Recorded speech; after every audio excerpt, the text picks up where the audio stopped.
ప్రధాని మోదీ చైనా పర్యటనకు సిద్ధమవుతున్నారు. చైనాలో జరిగే షాంఘై కోఆపరేషన్ ఆర్గనైజేషన్ శిఖరాగ్ర సదస్సుకు హాజరయ్యే ఛాన్స్ ఉన్నట్లు తెలుస్తోంది.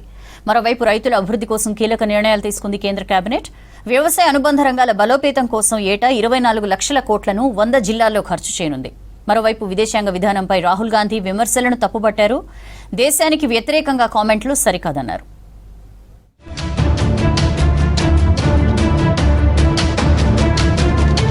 దేశంలోని రైతుల అభ్యున్నతి కోసం కీలక నిర్ణయాలు తీసుకుంది కేంద్ర కేబినెట్. పీఎం ధన్ ధాన్య కృషి యోజనకు ఆమోదం తెలిపింది. వ్యవసాయ అనుబంధ రంగాలను బలోపేతం చేయడం కోసం ఏటా 24 లక్షల కోట్లను 100 జిల్లాల్లో ఖర్చు చేయనుంది. 2025-26 నుంచి 6 ఏళ్ల కాలానికి 100 జిల్లాలను కవర్ చేసేలా కొత్త స్కీమ్ చేపట్టనుంది. పునరుత్పాదక ఇంధనంలో ఎన్టీపీసీకి 20,000 కోట్ల పెట్టుబడులకు గ్రీన్ సిగ్నల్ ఇచ్చింది.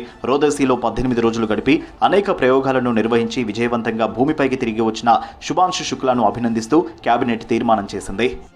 ऐसे 100 जिलों को चयनित करके उसमें एक फोकस्ड वे में 11 मंत्रालयों के 36 स्कीम्स, इन सब को कन्वर्ज करके एक इंटीग्रेटेड वे में कृषि का विकास करें, ये प्रधानमंत्री धन धान्य कृषि योजना का उद्देश्य है.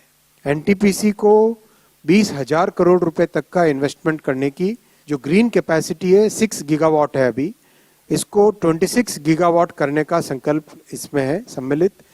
భారత్ చైనాల మధ్య ద్వైపాక్షిక సంబంధాలు మెరుగవుతున్నాయి. త్వరలోనే ప్రధాని మోదీ చైనా పర్యటనకు వెళ్లనున్నట్లు తెలుస్తోంది. వచ్చే నెలలో జరిగే ఎస్సీఓ సదస్సుకు ప్రధాని హాజరు కానున్నట్లు సమాచారం.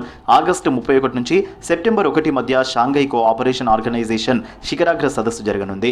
ఈ భేటీలో ప్రధాని మోదీతో పాటు రష్యా ప్రెసిడెంట్ పుతిన్, చైనా అధ్యక్షులు జిన్పింగ్ పాల్గొంటారు. మోదీ పర్యటనలో రెండు దేశాల మధ్య ద్వైపాక్షిక సంబంధాలపై చర్చలు జరిగే అవకాశం ఉంది.